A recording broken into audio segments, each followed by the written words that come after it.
É assim mesmo. Uma pessoa, ela trata o próximo e ela trata a si própria. É muito da maneira que eu lido com o outro, com o erro do outro, com as falhas do outro, e a maneira que eu lido com as minhas próprias falhas, com os meus erros, com os pecados que eu cometo, está muito ligado àquilo que eu carrego, consciente ou inconscientemente, de como Deus me trata, de como Deus se relaciona comigo e eu se relaciono com Ele. Por que que o Evangelho, ele é tão poderoso e libertador e afeta profundamente, de uma forma positiva, as relações humanas? Porque primeiro, eu me sei reconciliado com Deus, para que então eu me reconcilie comigo mesmo, e então eu posso me reconciliar com o próximo. Eu não consigo amar o próximo se eu não me amo, e eu não me sei amado, e eu amo a Deus, porque a lógica de Jesus é: ame o próximo como você ama a si mesmo. Se eu me odeio, se eu sou uma pessoa dura comigo mesmo, é assim que eu serei com você.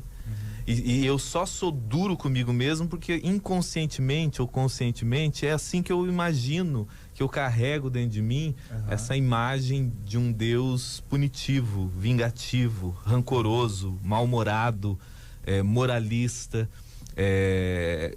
e quase que e isso permeia o inconsciente coletivo, que você vê isso nos filmes, você isso vê nas literaturas, uma cultura secular, ou uma cultura pagã de crenças totalmente diferentes da fé cristã, da lógica do Evangelho, carrega, sem conhecer, não precisa nem conhecer as escrituras, você vai ver que existe no inconsciente coletivo essa coisa de um medo divino. Mas eu não sei para que lado que você pensa em ir, mas é interessante frisar que isto, ela é própria, essa intuição, ela é distorcida, mas em si mesma ela não é de um todo equivocada, porque existe na consciência humana uma intuição, consciente ou inconscientemente, que chegará o dia em que tudo vai ser resolvido e julgado. Isso é o que Deus colocou no coração humano. O cara a não ser que o cara esteja anestesiado para a existência por completo, mas se tudo parar lá dentro, ele pode nunca ter entrado numa comunidade cristã, nunca pode ter lido nada das escrituras. O ser humano carrega, colocado por Deus, uma intuição, algo que diz assim: vai ter o dia que eu vou ter que prestar contas, e o mundo prestará contas. E isto é verdade. Só que eu não posso lidar com o assunto juízo final se eu não lidar com o assunto da justiça, da justificação. Se eu não entendo justiça e justificação, a minha compreensão de juízo final vai ser horrorosa. Eu vou ficar apavorado, eu vou criar a imagem de um Deus medonha, que o diabo tá mais bonito que ele, de tão horroroso, punitivo, vingativo, porque isso vai ser claro apenas depois que Paulo é a pessoa que mais vai escrever sobre isso. Gálatas, Romanos, Coríntios, Filipenses, mas especialmente Romanos, depois Gálatas, é onde ele vai estruturar toda a compreensão da justificação.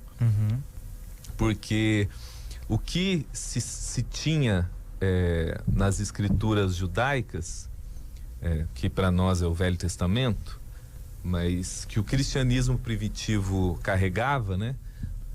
E Paulo, como um grande fariseu, eles tinham uma profecia, uma promessa nos Salmos, nos profetas Isaías, Jeremias, no livro de Daniel. Você vai ver essa promessa que o povo judeu carregava, de que apesar de toda a loucura humana, apesar de todo o pecado humano, que um Deus santo que é santo, um Deus justo que é justo, eles carregavam a promessa de que a loucura que Israel se envolveu nesse processo, uma nação que foi chamada para ser parte da cura, se tornou parte do problema. Eles ainda criam nessa mensagem, nessa que você vai ver no Velho Testamento, de que chegaria o dia em que Deus traria justiça, que o Deus de Israel, no caso, traria justiça sobre Israel, reconstruiria o templo, que era uma promessa, tiraria eles do exílio e traria cura, traria juízo sobre as nações pagãs que eram contra eles, e traria cura e ordem, porque justiça vem muito de retidão, de ordem, de Deus colocando tudo em ordem. No inglês tá assim, né? Righteousness. Isso. Então, eles tinham essa compreensão. Eu acho que nenhum povo, como eu falei, o coração humano sempre carregou isso em todas as culturas, mas nenhum povo, mais do que o povo judeu, conseguiu escrever e falar, logicamente inspirado pelo Espírito Santo, o que seria isso? O que aconteceria? Eles intuíam, eles criam, eles profetizavam que chegaria o dia que Deus traria juízo, que Deus traria essa visão do Deus que viria para curar, punir e julgar. Mas aí a grande loucura do Evangelho, que Paulo chama de escândalo, o escândalo da cruz, é que sim, o Evangelho não nega esse juízo divino. O Evangelho não nega a justiça de Deus curando, corrigindo, colocando as coisas em ordem. Pelo contrário, ele reafirma isso, dizendo que o reino de Deus chegaria o dia em que o reino de Deus seria absoluto sobre a criação. E tudo seria colocado em ordem. Isaías é o que mais profetiza isso, falando um reino de paz, um reino que é fruto dessa justiça, dessa ordem. E esse medo que eles tinham, que as nações tinham, que muitas vezes a gente carrega, desse tribunal de juízo, de um Deus julgador, de um Deus justo que ele é, de um Deus santo que ele é, punindo o pecado, punindo a maldade e corrigindo a loucura humana, e que eles carregavam como promessa que aconteceria no final de tudo. A mensagem do Evangelho é que então viria essa nova vida, essa era vindoura. A mensagem do Evangelho é que essa era vindoura e essa nova vida, ela irrompe no meio da história. E o justo juiz traz por meio da história o julgamento de todas as coisas. Na cruz, ali, a mensagem do Evangelho é a mensagem de que na cruz de Cristo, o Deus que é justo leva sobre si mesmo, quando ele se faz carne, quando ele é o Cristo. Ele é o representante da humanidade, mas ele também é o Cristo de Deus, como o Messias, aquele no qual Deus está encarnado. Então, o justo juiz, essa é a mensagem especialmente de Romanos, leva o juízo sobre ele próprio. A punição da loucura, da iniquidade sobre ele próprio. Então, não é que Deus...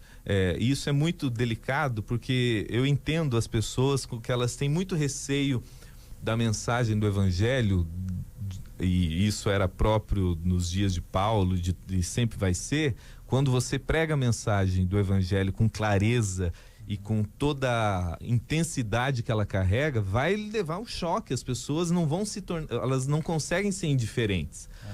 Porque como é que eu sendo uma pessoa relativa, que ainda peca, que ainda falha, posso andar em paz, posso saber que eu estou perdoado? Como é que essa mensagem que o Evangelho carrega? Porque não é que Deus se tornou imoral agora. Não importa a maneira que as pessoas vivam. É que o medo que o pessoal tem, então Deus mudou. Então Deus mudou, é um Deus diferente do velho. Não, aqui a mensagem da cruz e da ressurreição, e Romanos 8 vai explicar muito bem isso, é que diz assim: nenhuma condenação há para aqueles que estão em Cristo. Por quê? Porque Deus resolveu fingir que nada aconteceu. Versículo 3 diz assim: porque Deus puniu o pecado na carne de Jesus. O juízo aconteceu. O tribunal do juízo já aconteceu. A mensagem do Evangelho é a mensagem que o mundo acaba e recomeça na cruz e na ressurreição. Sim. Por isso que há trevas, por isso que há tremor, por isso que o véu rasga. Por quê? Porque a mensagem é: no meio da presente era, que Paulo chama dessa era perversa, de um mundo caído, de um mundo em pecado, de um mundo que ainda tem dor, sofrimento, absurdamente, loucamente, estranhamente, a mensagem do Evangelho de que a era vindoura, o novo mundo, a nova criação, o reino de Deus irrompe no meio da história na cruz. Por quê? Como que é possível esse novo mundo recomeçar na ressurreição? Por quê? Porque o velho mundo estava julgado na cruz. Então, a lógica do Evangelho... Tempo, né? Isso é difícil para nós, porque a gente é muito cartesiano, cronológico na maneira de pensar: presente, passado, futuro, ontem, hoje, amanhã.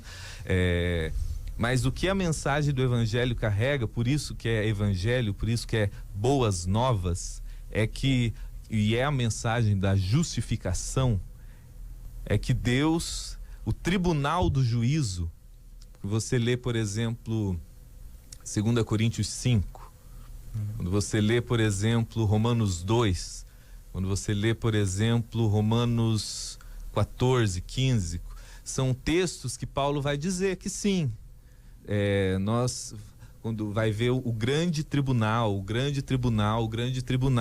e é verdade, haverá esse grande tribunal, mas o que a mensagem do Evangelho carrega é que naquele dia,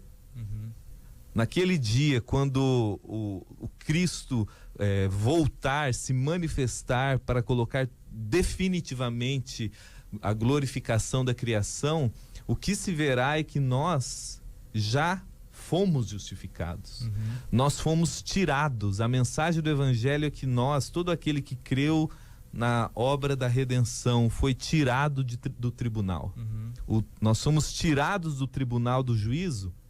Não é porque Deus disse assim: gosto de você, vamos fingir que nada aconteceu. Não, a gente foi tirado do tribunal do juízo porque o próprio Deus em Cristo assume o nosso lugar, sendo julgado, punido e morto. E qual que é a comprovação que isso tudo deu certo, funcionou? A ressurreição. Essa era a mensagem. Por isso que Paulo vai dizer em 1 Coríntios 15, ele falou: se Cristo não ressuscitou, nós ainda permanecemos nos nossos pecados, mas a mensagem do Evangelho é que Cristo ressuscitou. Ou seja, nós fomos libertos do pecado, da morte. Por isso que Jesus dizia assim, lá em João 5, ele fala: aquele que crê em mim não entra em juízo, pois já passou da morte para a vida. Sobre ele o juízo acabou. Sobre ele o tribunal acabou. Por quê? Porque Jesus é legal? Não, é porque ele assume o nosso lugar. Isso é o significado de Cristo.